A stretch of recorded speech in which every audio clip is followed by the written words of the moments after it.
Hey guys, thank you for joining me. This is Laurie of Laurie's Heirloom Sewing, and today I'm going to do a project that I don't know, it's like I woke up in the middle of the night a couple nights ago, about 3 nights ago, and I thought, what a cool idea. So this is what I'm going to do.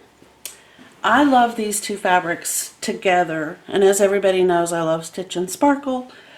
So this one is one of my favorite prints, which is kind of weird because I can't remember the name of it, but it's a watercolor something is what it's called, and this is kind of a little bit of a close-up. So there you have that. And this is a Santee fabric that is basically a quilter's blender, kind of a green blend, and I think they look really pretty together. So my plan is to, you're thinking, okay, so she's going to make a pillow. Yes, I am. But I'm going to do kind of a weird thing because, you know, I'm Laurie and I do these weird things. So this, of course, would be one side of the pillow. And then I'm going to take this because this is kind of sheer. And I'm going to be filling this little pillow with polyfiber fill. I'm not going to use a pillow form. So there'll be one right side out and then another one right side out. But that's not all. So that this would be like one piece of fabric that I may even baste them together in this manner and then just treat this as one piece of fabric. So that's kind of the front. And then on the other side, there will be this, but I'm going to cut out a shape. I'm going to cut out a heart shape. And these two are just precious together. So you would have your watercolor flower garden on the front, and then on the back you'd have how you got the watercolor flower garden because you've been doing gardening. So first things first, I'm going to press this watercolor flower print because I can see there's some pretty heavy wrinkling going on. So I'll give it a starch, I'm going to press it, and then I am going to just go ahead and baste all the way around all four sides. Before I go any further, I kind of want to give you some measurements. Alright, so to baste, if you're not familiar with that term, is to use large stitches. So on your sewing machine, if you have a modern to, you know, sort of, even a vintage machine would have a lengthened stitch. So, you know, just kind of around 5, whatever method your sewing machine uses to measure stitch length. I'm at a 5 plus.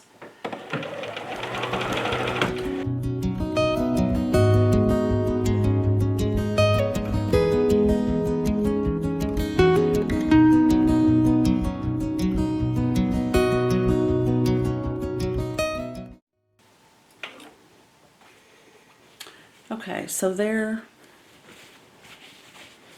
there's my basting stitch. I did that all the way around, and then if I flip this around, I'm going to look on this side and see that I caught all 2 pieces of the fabric on all 4 sides, and it looks like I did.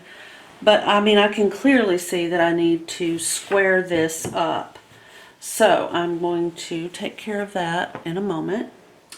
And then on this, I need to draw my design.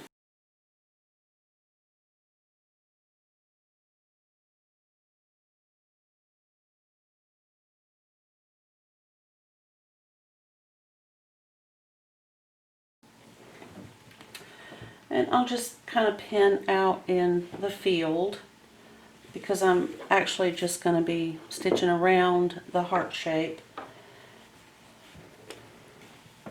And the main thing is I don't want this shifting.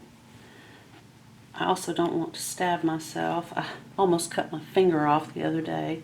Not in the sewing room, in the kitchen. It was one of those weird things that happens to people. And I'm going to start on a straightaway right here, not on a curve.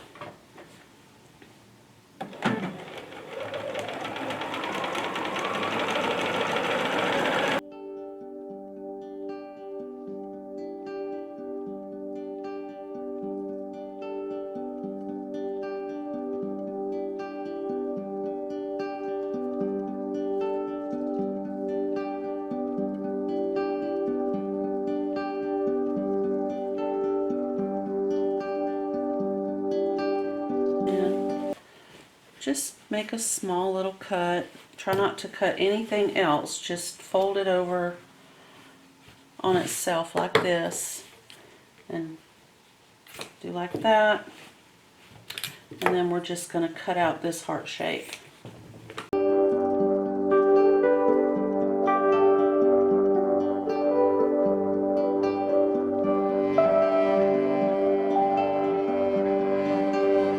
Is backwards, but look how pretty. So I'm not gonna not do this. So what we need to do is we're going to flip, oh actually no we're not, we're gonna clip all the curves. So just right around the edges of this heart, and be kind of careful because as I've told you before, and you probably know, the heart shape has the most bias. Outside of a circle, you're gonna have a lot of opportunity for stretching and distortion. And you're coming up to this little point right here. So what I do is I just cut like that, and then I'll do the exact same thing on the other side, except I'm gonna go this direction, like that. Trim off that little point, and then do some clips like that, and you'll have so much better luck getting all of this to turn around and look pretty.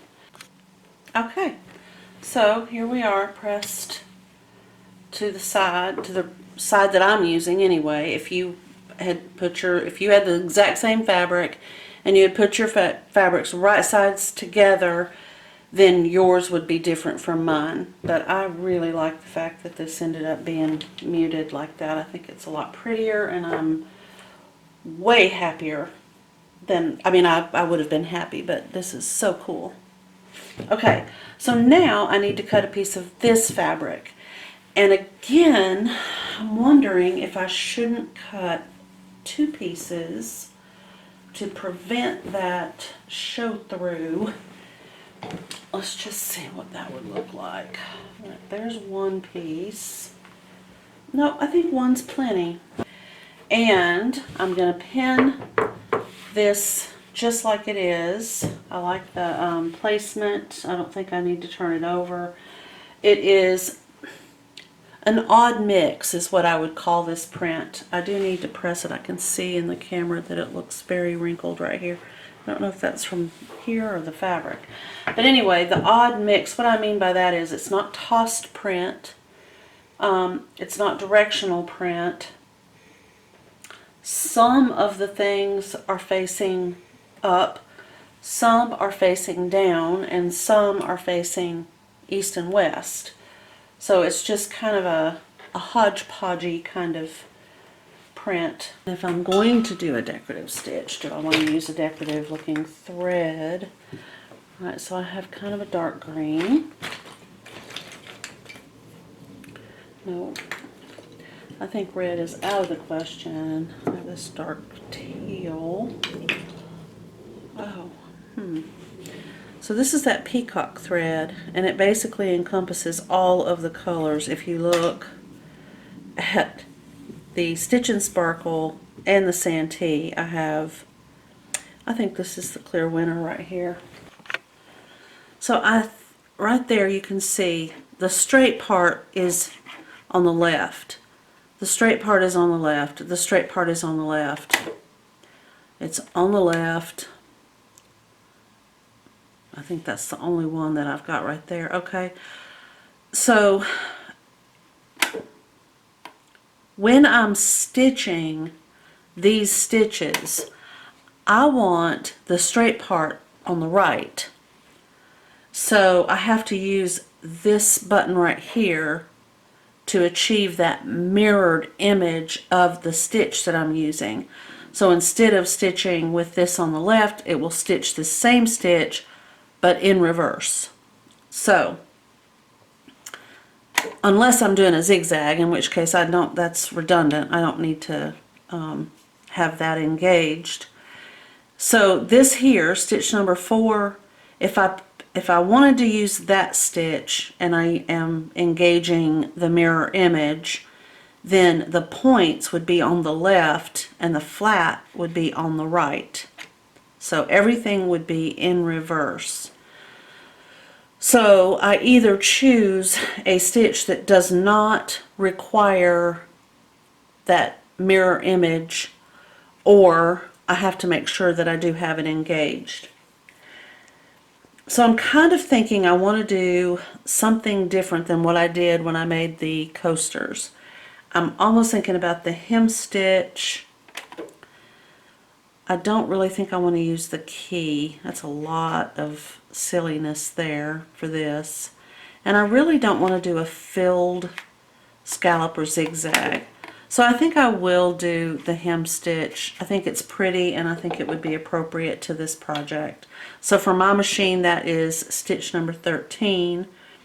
I'm in needle down. I have my stitch length and width correctly picked for this stitch. I think you can see that. Okay, so that's what I'm going to do.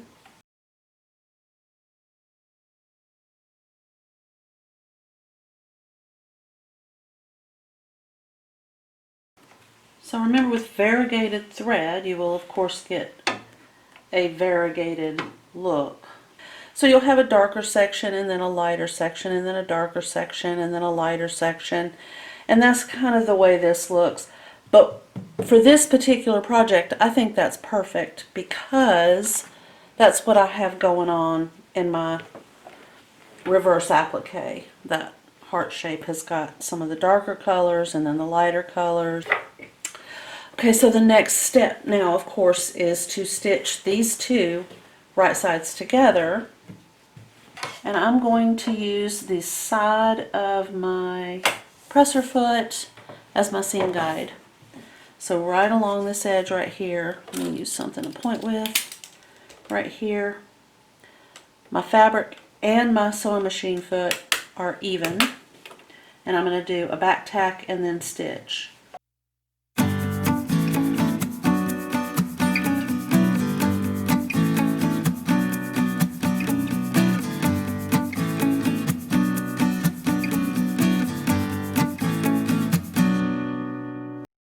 Okay, and I'm going to go around and clip out the corners just like this, making sure I'm not going through my stitching.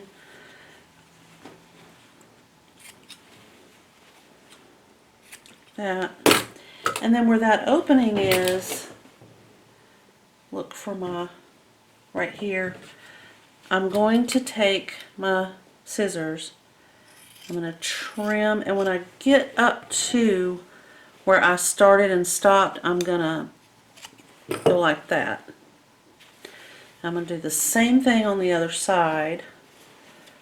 So I'm going to go from down here, and then right here's where I started stitching again. So I'm going to just, kind of curve my scissors to the out so that I end up with a little bit of a lip across there. Okay, now I can turn this right sides out.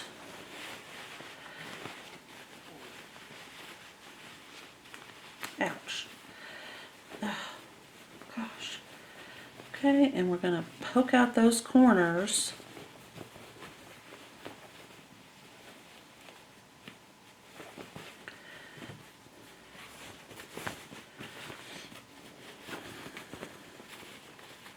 And I really do like the way this looks. And again, if you're interested in the green fabric, was Santee, Santee, on Amazon, and it was called Blender's Green. It's 100% cotton fabric, and this is a Stitch and Sparkle, as is this. And I will try to remember to link those below. And I think it's extremely cute. So now I am going to just give it a good amount of polyfill. I do like to kind of pull it apart. I realize that it just gets in the air. It's kind of, polyfill's not my favorite, but you know, we all have it. I'll use it for different and various things.